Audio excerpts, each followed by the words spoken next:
साधु आवत हरसिया जावत दिया न रोय।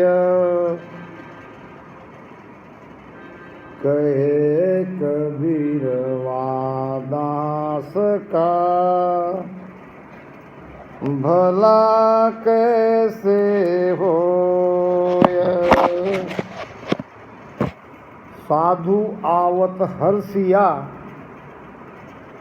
और जावत दियान रोए।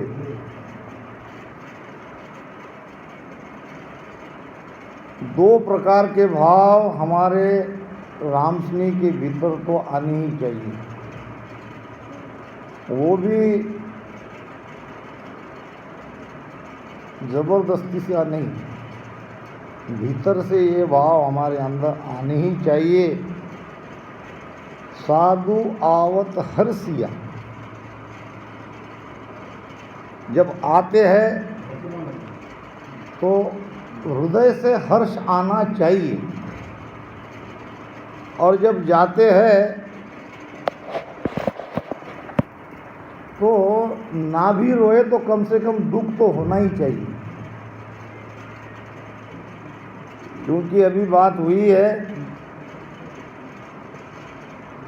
आनंद लोक तोरे बंदा वे हंस दासी, सतगुरा जीरा जस गावे बे।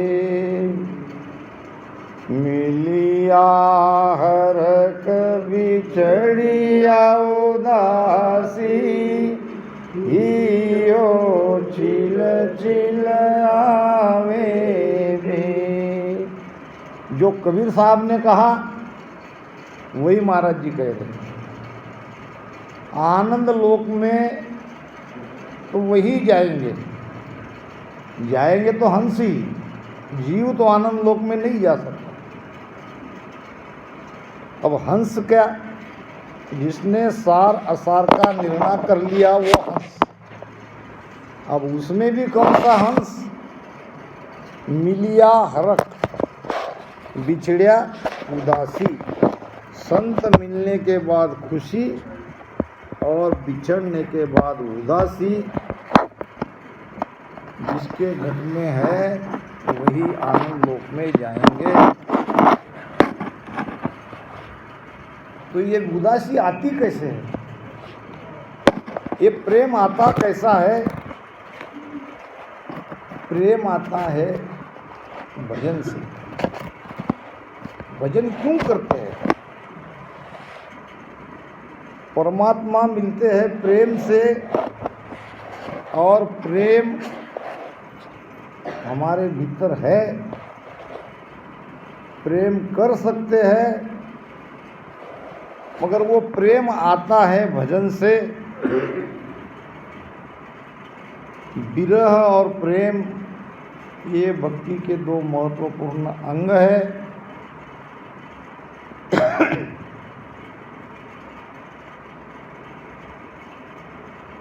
भाव अगर है तो प्रेम आएगा, प्रेम आएगा तो परमात्मा की प्राप्ति होगी। तो साधु आवत हर्षिया, संत के आने पर, साधु संत के आने पर हर्ष होना चाहिए, और जाने पर उदासी आनी चाहिए। जैसा कि सभी रामस्नेही जोड़ी से नहीं होते, कोई कहीं एक पत्नी रामस्नेही है तो कहीं पति रामस्नेही है।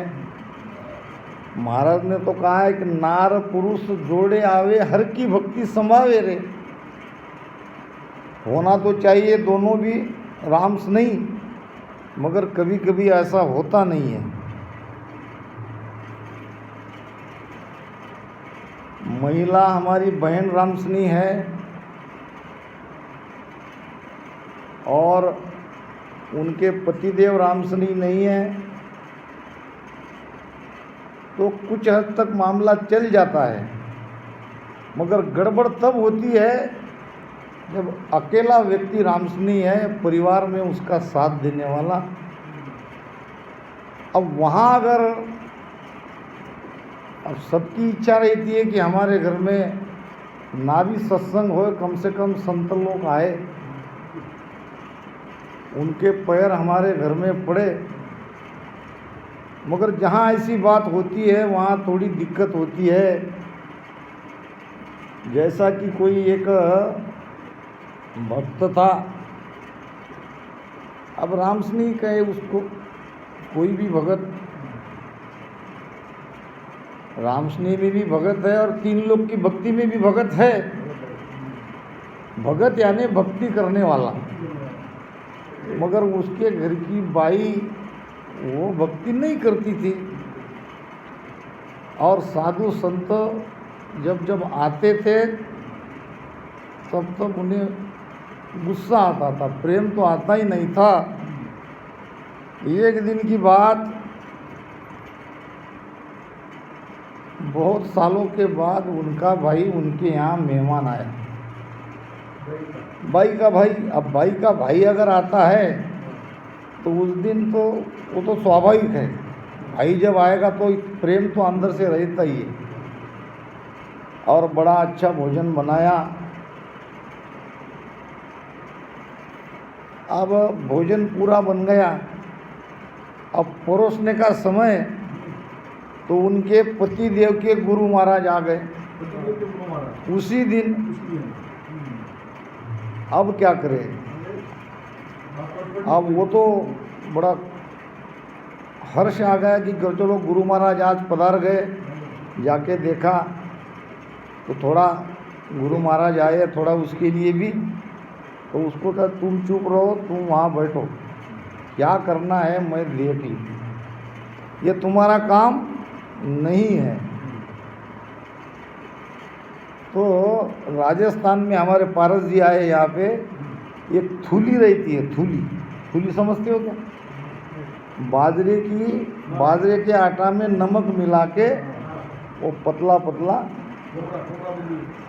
अब वो बना दिए ये साधु के लिए, उसके साथ में जो आए उनके लिए, और अपने भाई के लिए, और भाई के साथ कोई और एक आधा होगा। बैठने की व्यवस्था दोनों की दोनों रूम में कर दी।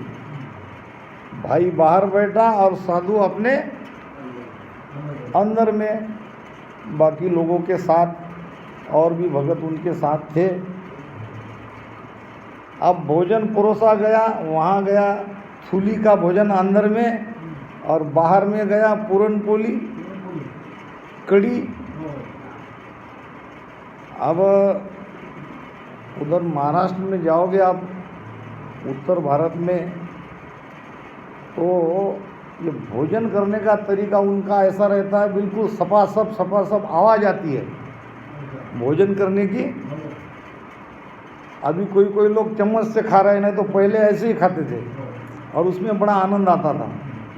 अब भाई और भाई के साथ जो बैठे थे, शुरू हो गया सपासप, उसको कहते हैं सपड़ का, हमारे इसमें भी कहते, मारवाड़ी में भी कहते।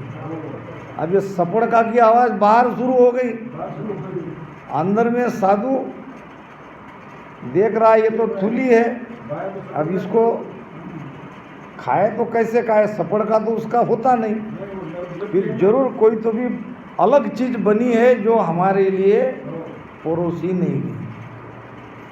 फिर अंदर से साधु कहते हैं, काई भक्ति में भूल पड़ी या परोसन वाली भूली। क्या कहते, क्या मेरी भक्ति में कुछ भूल पड़ी है कि परोसने वाले कुछ भूली है? बाहर मारे सबड़ का और अंदर वाले को थूली।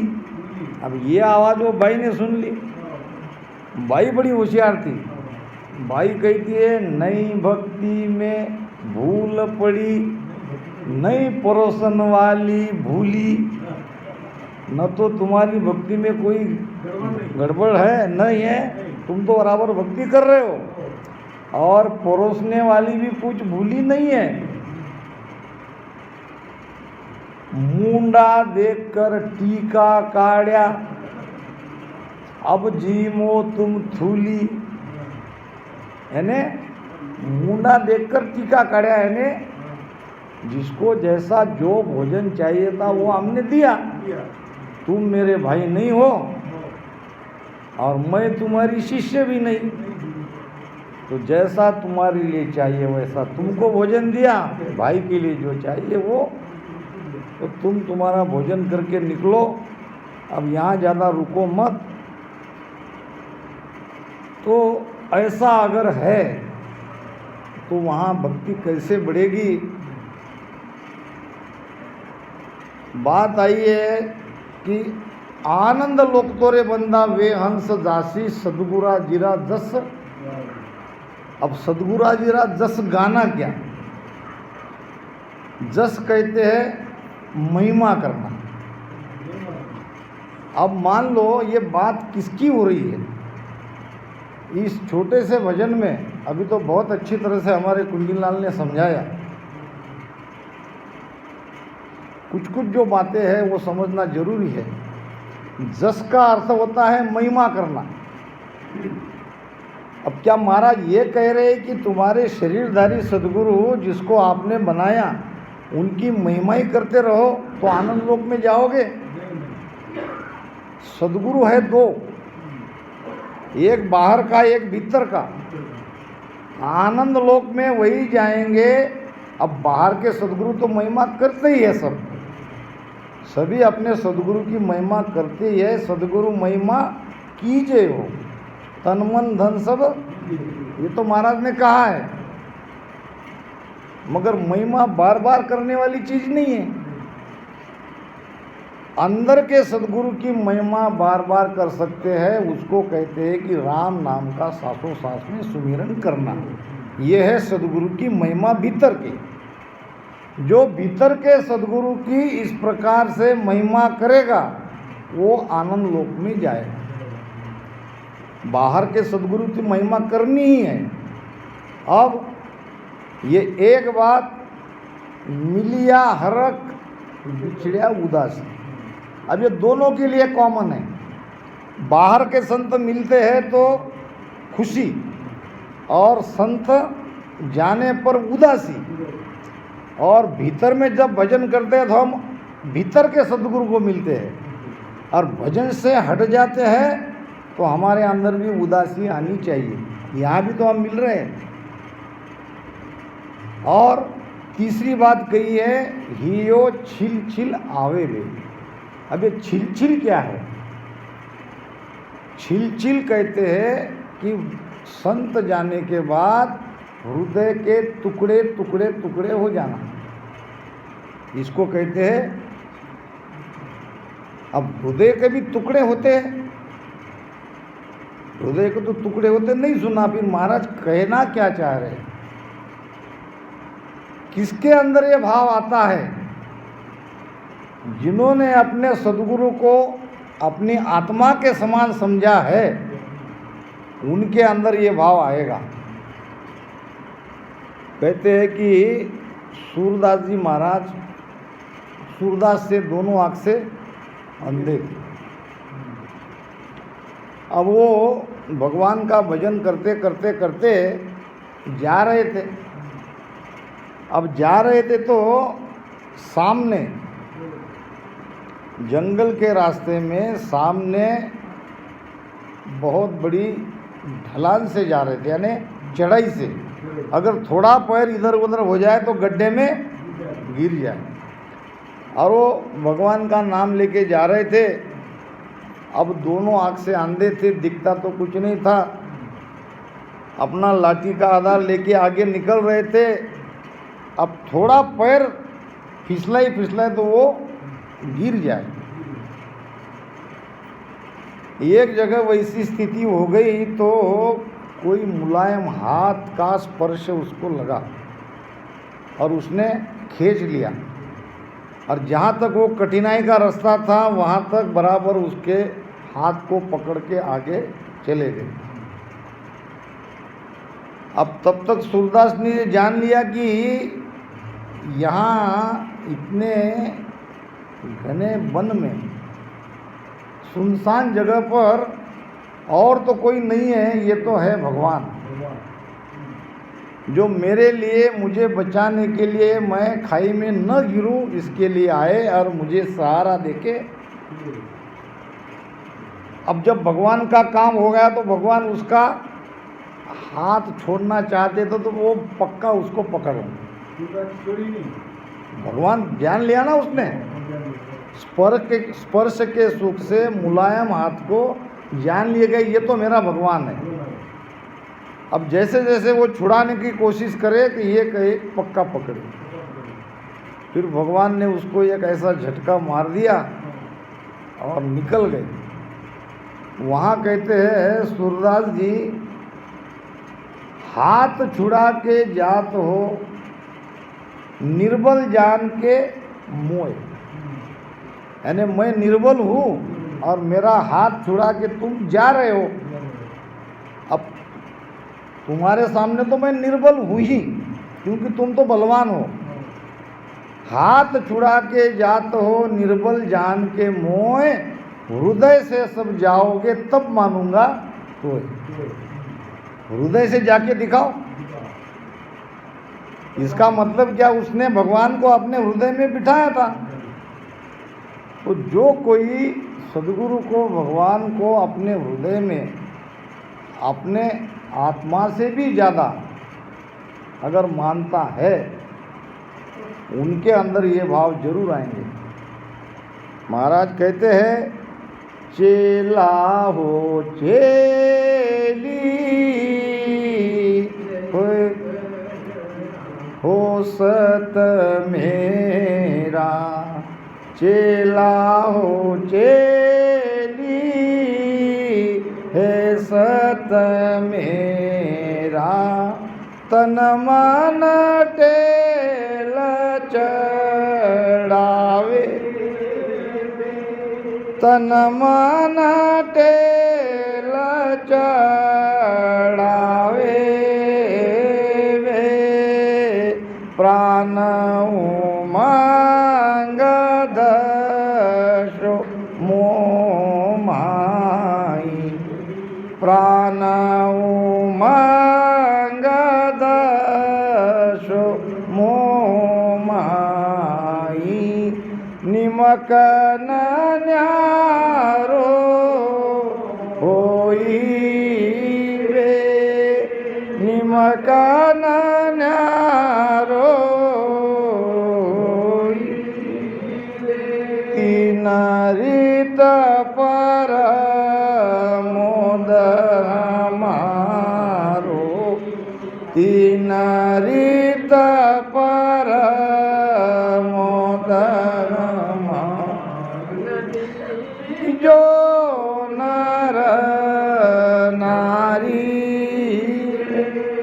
सुनली, जो नर नारी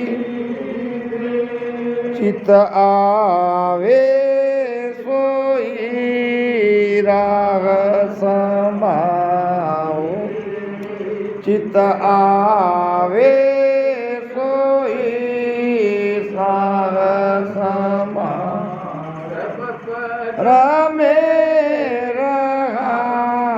मारी, सब पर मेरा मारी। चेला हो चेली है सत मेरा, सच्चा चेला कौन है, सच्ची चेली कौन है? तन मन टेल चढ़ावे वे, तन से मन से सेवा करते, सेवा ही उनका भजन है। प्राण उमंग धस्यो मोह माई, यानी सदगुरु का प्राण अपने प्राण के समान समझते। ये भाव आने पर तब वो प्रेम घट में आएगा और तब प्रेम से वो शब्द प्रगटेगा। भक्ति के दो अंग है, एक है विरह और एक है सुरातन। शूरवीरता।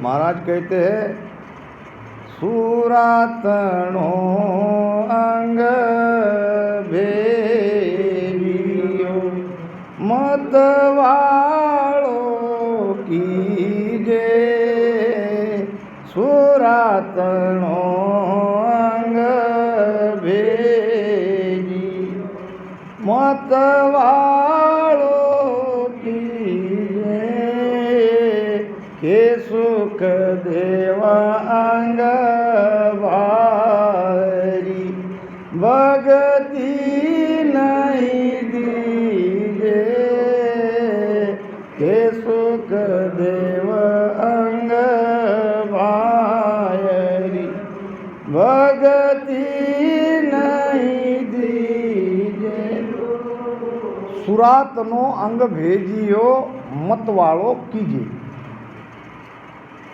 अब सुरातन अंग यानी शूरवीरता का अंग। अब शूरवीरता का अंग है तो लड़ना किसको है, फौज क्या है, किसके साथ लड़ना है। जब शूरवीरता हमारे अंदर चाहिए, लड़ना है मन से। तेरा बैरी कोई नहीं, तेरा बैरी मन। बस मन में ही सारी खोट है, मन के ही विकार दूर करने हैं, मन के ही मैल को धोना है, और मन से ही हमारा झगड़ा है। ब्रह्म की भगत संत सूरजन साजसी, मूर मुरदाड़ से नाय होवे, कायरा कपटिया को सहजार है, दूज घटनायनी ताह जोवे, करत स्नान सिर पाव सब केसरिया, तुरंग पर जीण घर आस मेले, आगली पाचली एक व्यापे नहीं, सूरजन फौज में फाग खेले,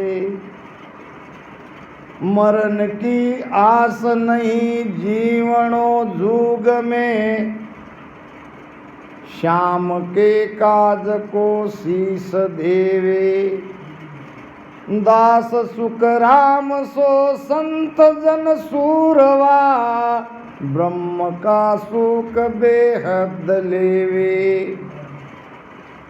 यहाँ बैठे हुए सभी सुरवीर है, सभी लड़ रहे हैं, मन के साथ सबकी लड़ाई हो रही है।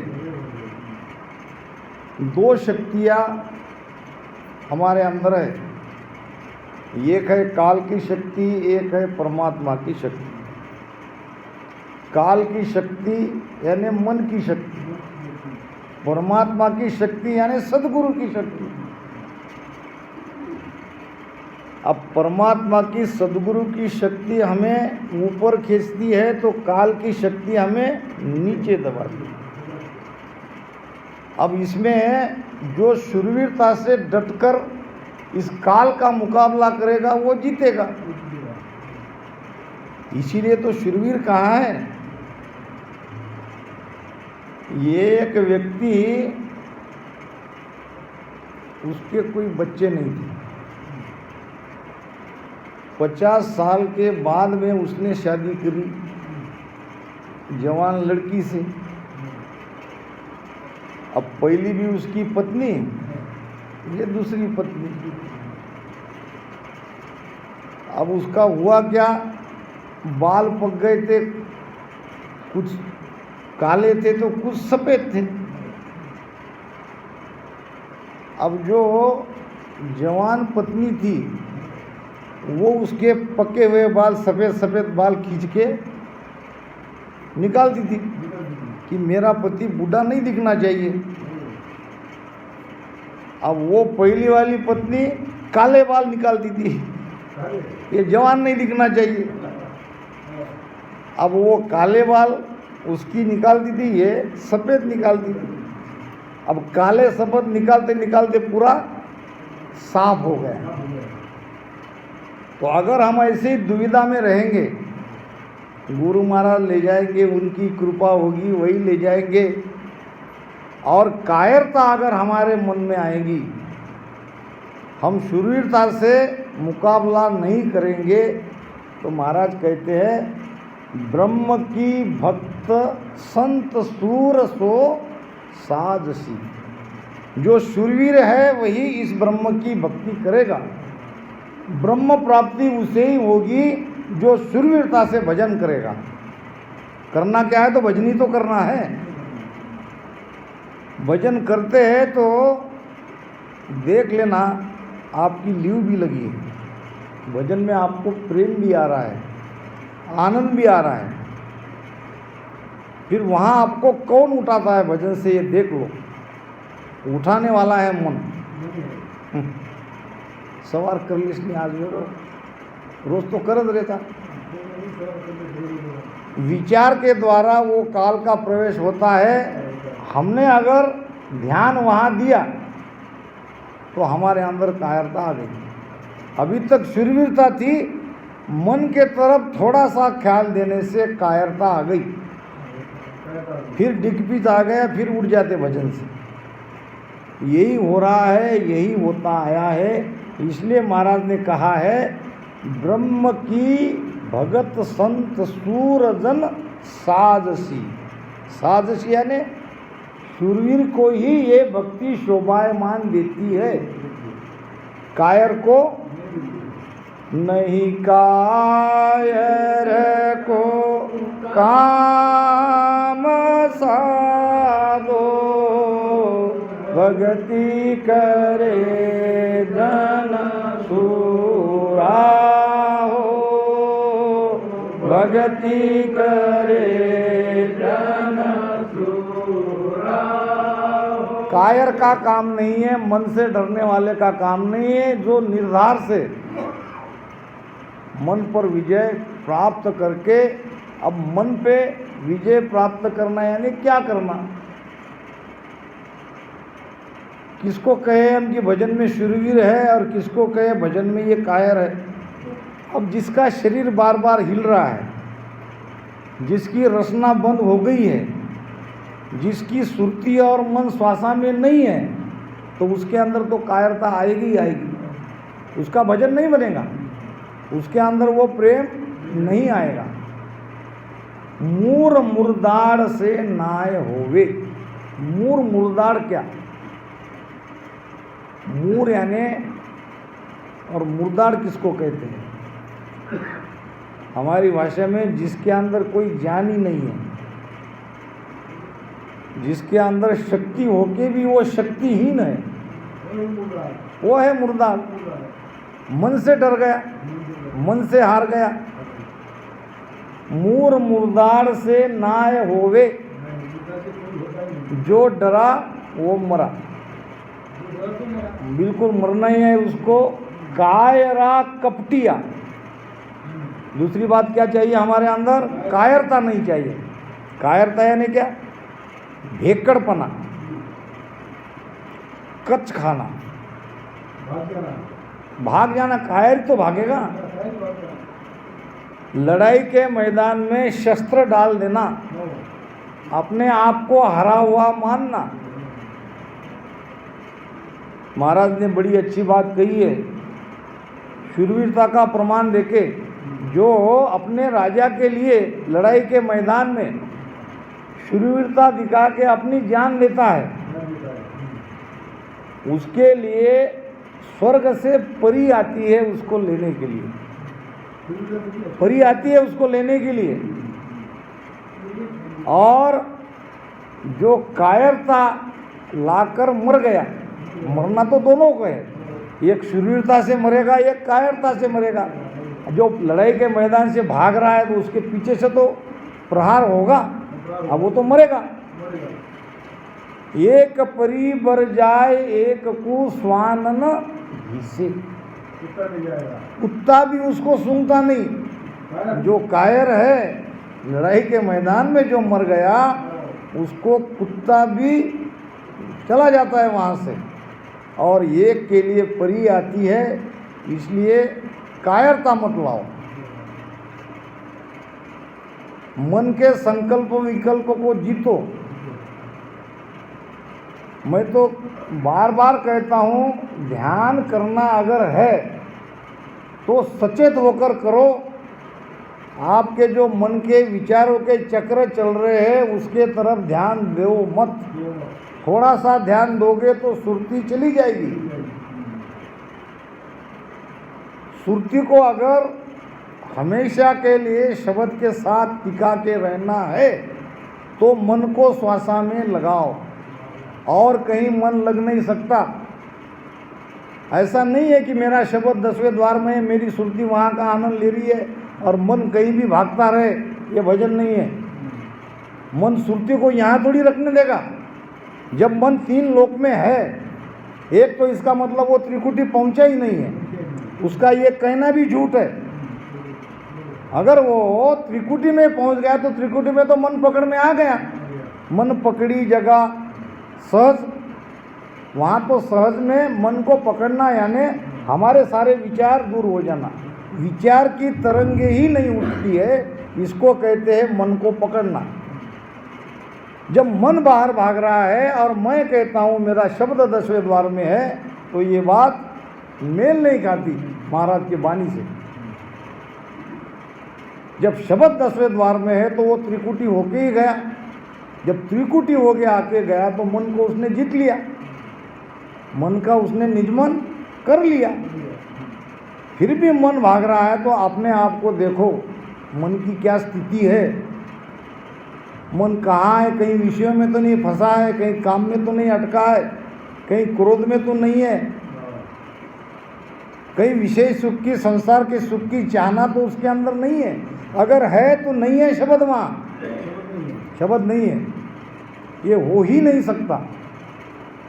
अगर मन नीचे है, सुरती ऊपर है, तो ऊपर की सुरती को मन नीचे लाएगा। यही तो खेल है भजन का, समझना पड़ेगा। इतना आसान नहीं है। इसलिए महाराज कहते हैं कायरिया कपटिया कोस 1000 है। कहते हैं कपट लिया आधीन ताय घर जावे ना। कपटी रामन पावे हो अंत काल पिछताओ साधे साधो कपटी रामन। कौरव पांडव के युद्ध में कौरव की ओर से कर्ण थे, और कर्ण बड़े शूरवीर थे, योद्धा थे। जैसे कर्ण दानशूर थे वैसे शूरवीर भी थे। तो कर्ण को लगा कि कौरव की तरफ से एक से एक बड़े बड़े योद्धा है। बड़े बड़े योद्धा थे, भीष्माचार्य, द्रोणाचार्य, अश्वत्थामा, कृपाचार्य, एक से एक बड़े शूरवीर योद्धा थे। और कर्ण और स्वयं दुर्योधन, ये भी तो बड़े शूरवीर ही थे। तो कर्ण को लगा कि अर्जुन की काट सिर्फ मेरे ही पास है। अर्जुन को अगर कोई हरा सकता था उस समय तो कर्ण नहीं था, तो मैं क्यों न। और ब्रह्मास्त्र जो है, जो सबसे ऊंचा अस्त्र है, ये भगवान परशुराम जी के पास जाकर इस ब्रह्मास्त्र की विद्या मैं क्यों न सीख लूँ, जबकि मुझे अर्जुन के हराने में काम आएगी। तो परशुराम जी का अवतार ही इसलिए हुआ था कि क्षत्रियों का नाश करने के लिए। वो तो स्वयं ब्राह्मण थे और क्षत्रियों के प्रति उनके मन में घृणा थी। अब ये कथा तो बहुत आगे आएगी, क्यों थी। हमको तो इतना ही लेना है कि कपट क्या है, कपट महाराज ने किसको कहा है। तो एक ब्राह्मण वेश में जाकर उसने परशुराम महाराज को गुरु बना लिया, ब्राह्मण वेश में जाके। अगर क्षत्रिय वेश में जाता तो वो कभी उसको शिष्य नहीं बनाते। अब ब्राह्मण वेश में जाने के बाद दोनों गुरु और शिष्य कहीं जा रहे थे जंगल से, रास्ते में परशुराम जी महाराज थक गए तो कहा कि पेड़ के नीचे थोड़ा मुझे आराम करना है, तो लेट गए तो कर्ण ऐसा बैठ गया पालती मार के, और गुरु महाराज का मस्तक अपने गोद में ले लिया। गुरु महाराज सो गए। अब इतने में एक बड़ा सा कीड़ा काला वो आके कर्ण को काटने लगा, कर्ण का निकलने लगा खून। अगर मैं अब पैर को हिलाता हूँ तो गुरु महाराज उठ जाएंगे। वो कीड़ा काटता रहा, खून निकलता रहा, मगर कर्ण बिल्कुल हिला नहीं। हाँ, गुरु महाराज की थोड़ी सी नींद हो गई, नींद से उठे, देखा तो वहाँ खून ही खून। ये खून कैसा? उठने पर पूछा तो कहने लगा, गुरु महाराज आप सोए हुए थे, यही कीड़ा आके काट दिया होगा और वो खून निकल गया, उसकी चिंता मत करो। इतना खून निकलने के बाद भी तुमने पैर हिलाया नहीं। सच बताओ तुम कौन हो? तुम ब्राह्मण नहीं हो सकते, ब्राह्मण नहीं हो सकते, तुम क्षत्रिय हो, क्योंकि एक ब्राह्मण इतनी पीड़ा सहन कर ही नहीं सकता। बताओ। तो फिर गूंजने लगा, डरने लगा। गुरु महाराज माफ कीजिए, आप सिवाय ब्राह्मण को किसी को विद्या नहीं देते, इसलिए मैं ब्राह्मण वेश में आया, मैं कर्ण हूँ। गुरु महाराज ने वही श्राप दे दिया, देखो जो विद्या तूने मेरे से कपट से सीखी है उसका लाभ तुम्हें युद्ध में नहीं मिलेगा। फिर भी तुमने मेरी सेवा करी है, शिष्य तो मेरा तो बहुत ऊंचा था, अपने प्राण की भी परवाह नहीं करी और तुमने पैर तक नहीं हिलाया, तो मेरी तरफ से मैं तुम्हें ये 5 बाण लेता हूँ। ये अंतिम समय में तुम्हें काम में आएगा। गुरु थे ना, गुरु को तो देते ही है ना, गुरु लेंगे कैसे? मगर जो विद्या वो सीखने आया था वो विद्या उसके काम नहीं आई, गुरु का श्राप था। कायरिया कपटिया कोस 1000 है, मगर अंतिम जो बाण दिए थे गुरु महाराज ने वो काम में आने वाले थे, वो भी कुंती आकर ले गई। दानशूर तो थे, जो मंगा उसको वो देते गए। तो इस प्रकार से पराक्रमी कर्ण का नाश हो गया। केवल कपट अगर उनके अंदर में नहीं आता तो वो अर्जुन को हराने में सक्षम थे। कायरा कपटिया कोस 1000 है, 1000 कोस दूर है परमात्मा से।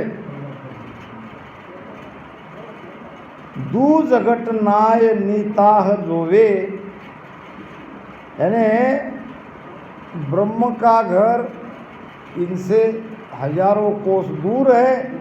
करत स्नान सिर पाव सब केसरिया, जब सुरवीर वो केसरिया वस्त्र शरीर पे चढ़ाते हैं और अंदर से अपने औजार ढाल तलवार जो भी है वो जब पहनते हैं और तुरुंग पर जी नगर आस मेले, तुरुंग नाम घोड़ा, घोड़े पर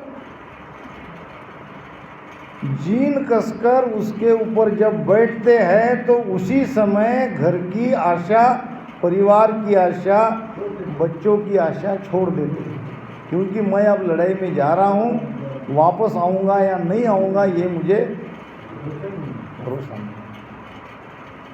अपने हाथ से अपने स्त्री की वो चूड़ियाँ फोड़ते हैं और मांग का सिंदूर पोंछ के शूरवीर लड़ाई के मैदान में निकलता है।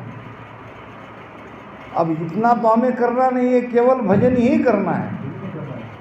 मगर भजन ही करना है तो यहाँ भी युद्ध है।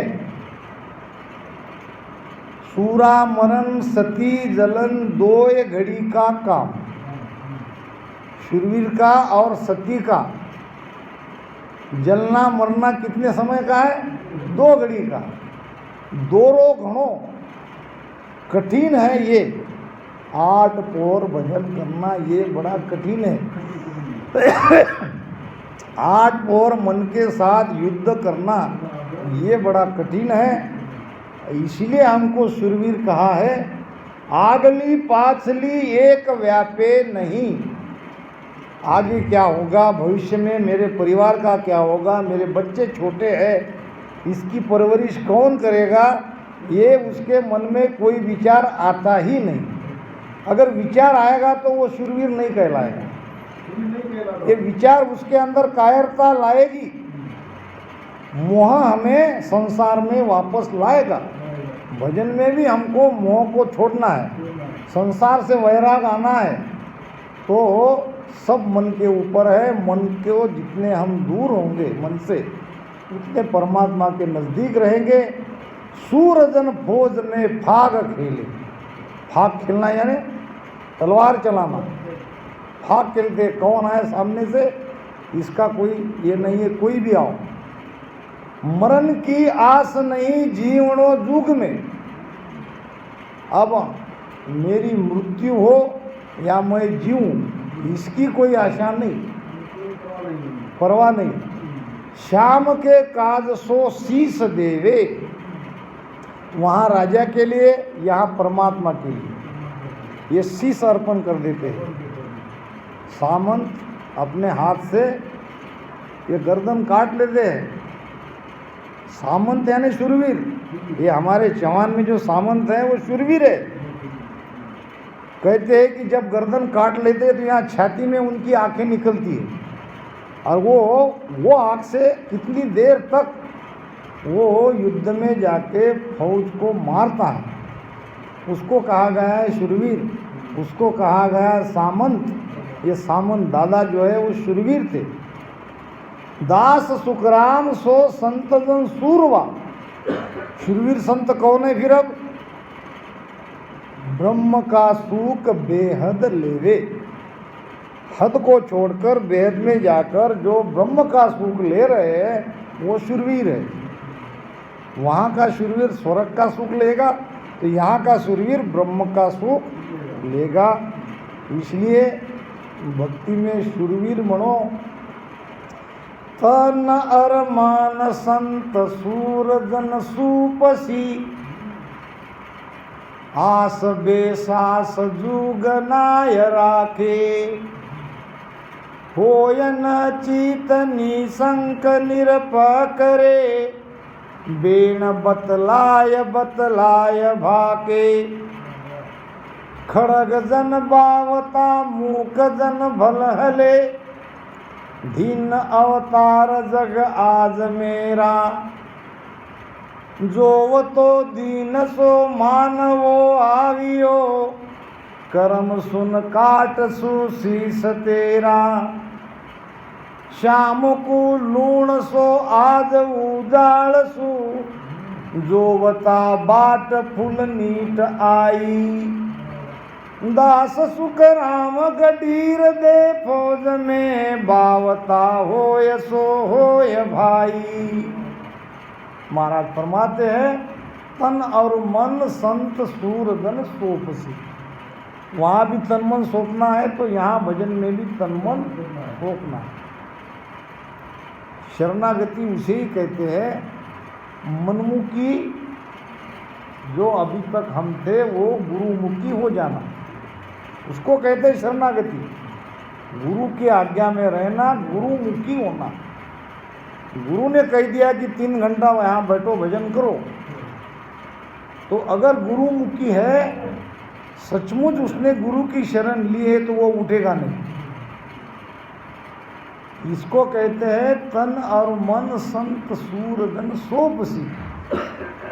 अब जो बैठ गया वो शूरवीर है। अब वो चिंता नहीं करेगा भजन मुझसे होता नहीं होता। आनंद आएगा नहीं आएगा, गुरु महाराज ने आदेश दिया, बैठ गया। अपना काम है गुरु के आदेश का पालन करना। आस बेसास जूग नाय राखे, जगत की सारी आशा को छोड़कर जो तनमन से भजन करेगा वो शूरवीर है। होय नचित निशंक निरपक, तीन बातें हैं। क्या? नचिंत, चिंता नहीं, कोई चिंता नहीं, क्या होगा जो होगा वो होगा। नचिंत कहते महाराज, साधु दर्शन जाए बहुत घर काम बतावे, भजन करे सुख सेल में और हासिल दे तन खोए। भजन करते हैं सुख में और हासिल देना क्या है? हासिल किसको कहते हैं? राजा का टैक्स देना, भाड़ा भरना उस जमाने में। तो उसमें तन मन से खेती में हल चलाते हैं, मेहनत करते हैं, भाड़ा देना है, राजा क्या कहेगा। और भजन करते हैं सुख में। काती में मोकान ऊट समझी कर जावे, कार्तिक महीने में बीज बोने का समय अगर कहीं मोकान है, कहीं जाना है, मोकान कहते हैं 13वीं 5वीं, ये अगर बीज बोने का भी समय है तो चला जाएगा। समझी के यहाँ जाना है, मोकान में जाना है, जगत क्या कहेगा, लोग क्या कहेंगे। और साधु दर्शन जाए बहुत घर काम बतावे, नहीं जाए वाळू पण मारू भागे ज नहीं, रोजदारी को नहीं मोड़ रो कोई। साधु दर्शन जाए बहुत घर काम बतावे, भजन करे सुख सेल में हासिल दे तन खोए। इस प्रकार से भक्ति नहीं हो सकती। भक्ति का अंग शूरवीरता का है। शूरवीरता उसे ही सुरातन को अंग कहेंगे जो निश्चिंत है, निशंक, निश्चिंत निशंक निरपक, पक्ष रहित और निशंक यानी शंका रहित। शंका कौन सी? बाहर क्या होगा, रामधारा में आ गए, 3 घंटा यहाँ से बैठ के भजन करना ही है। अब घर पे कुछ भी हो और होगा तो अच्छा ही होगा, विश्वास कर से देखो। जब तक आप रामसभा में हो, संगत में हो, तब तक आपके घर में कोई आँच नहीं आएगी, विश्वास तो करो। जो होने वाला काम नहीं है वो भी सीधा हो जाएगा। आपके रहते वो बिगड़ सकता है, आपके ना रहते वो और अच्छा होगा, विश्वास करके देखो। कई प्रमाण आते हैं। किसका प्रमाण आता है? धन्ना जाट का। भगतमाल में कथा आती है धन्ना जाट की। भोला भाला धन्ना जाट किसान था राजस्थान में, और घर से गेहूं लेके गया, बीज के गेहूं बोना था उसको। और वहाँ कोई संत आ गए, कहने लगे कि 2 दिन से हमने कुछ खाया ही नहीं, तुम्हारे पास कुछ हो तो दो। तो धन्ना जाट ने वो बीज बोने के लिए जो गेहूं लाया था वो गेहूं दे दिया संतों को पूरा। अब गेहूं देने के बाद हल चलाया दिन भर। शाम को पिताजी ने पूछा ये सब गेहूं, और पिताजी से डर के उसने झूठ मूठ कह दिया। हाँ, अगर नहीं कहता तो पिताजी डांटते हैं, मारते हैं। ठीक है, अब यहाँ तो वो भजन करने लगा राम राम। अब क्या होगा, अगर बारिश होगी सबके निकलेंगे गेहूँ। अब यहाँ तो मैंने बोया ही नहीं, सारा गेहूँ तो संत को दे दिया। अब क्या होगा, पानी आ गया। अब ये देखने नहीं गया, उसको तो पता था निकलना तो नहीं है। जब बोया ही नहीं तो निकलेगा कैसे? मगर जब लोगों के तरफ से बातें चल रही थी कि धन्ना के खेत में बहुत अच्छे से उसने बुआई की, इतने बढ़िया निकले उसके गेहूँ, ये कहने लगा ये कैसे हुआ, मैंने तो बीज बोया ही नहीं। तो तो धन्ना जाट की कथा भगतमाल में आती है और सबसे ज़्यादा उस एरिया में पैदावार धन्ना जाट की हुई। बिना कुछ बोए, ये सत्य घटना है, भगतमाल में है। नहीं तो हमारे पारस जी बैठे ही हैं यहाँ, भगतमाल का उनको सब पता है। तो ऐसे एक एक संतों की भूमि भगतमाल में मिलती है। क्या किया कि उन्होंने भजन किया, परमात्मा के विश्वास से, विश्वास से भजन किया।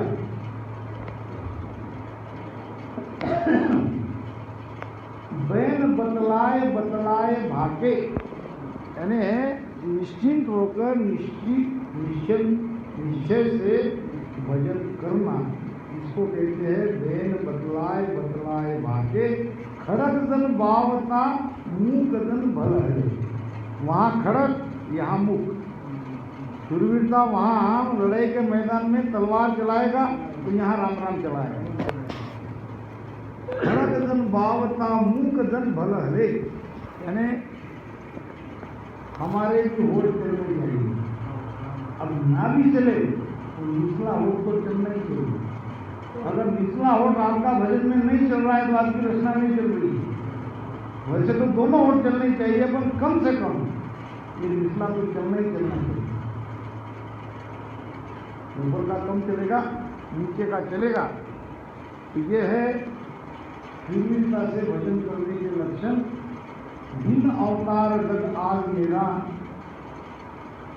तो भजन करते समय ऐसे समझना चाहिए कि धन्य आज मुझे परमात्मा ने मनुष्य शरीर दिया और उस मनुष्य शरीर का मैं इस तरह से उसका लाभ ले रहा हूँ।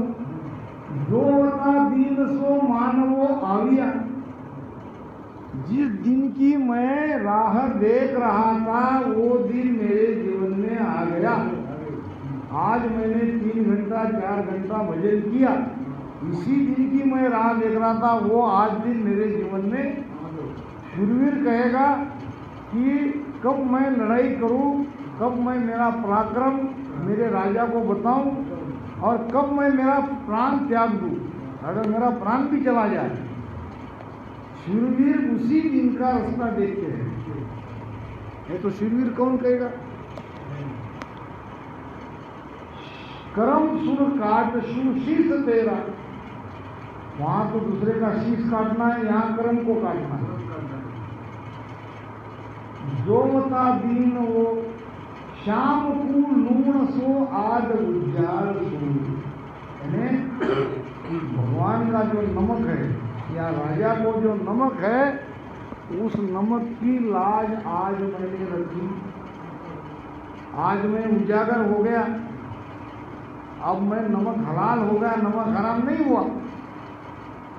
जो बता बाट पुल नीत आई, जो पुल जो रास्ता जो समय आज तक मैं मेरे जीवन में जिसकी राह देख रहा था वो समय आ गया। दास सुखराम गरीर दे फौज ने बावता हुए सो हो ये भाई। गरीर कहते शस्त्र को, और शस्त्र चलाते रहता है लड़ाई के मैदान में, और यहाँ पे राम राम भजन करता है, वही शूरवीर है। इन्हीं शब्दों के साथ वाणी महाराज को यहाँ विराम देते हैं। राम राम सा बहुत बहुत सबको यहाँ धन्यवाद देते हैं कि इतना समय होने के बाद भी आप यहाँ है। आज का सत्संग का योग हमारे भाई ज्ञानेश्वर चौहान की वजह से हुआ। अगर वो नहीं रहते तो हम इतने दूर से अमरावती से हमारे पारस जी को, हमारे कुंजीलाल जी को वहाँ से लाकर यहाँ तक नहीं ला सकते थे। तो बहुत अच्छा संयोग जो हुआ वो राम जी की कृपा। तो आरती उड़ी प्रसाद प्रसाद प्रसाद तो ये प्रसाद लाओ, 100 दो। राम राम।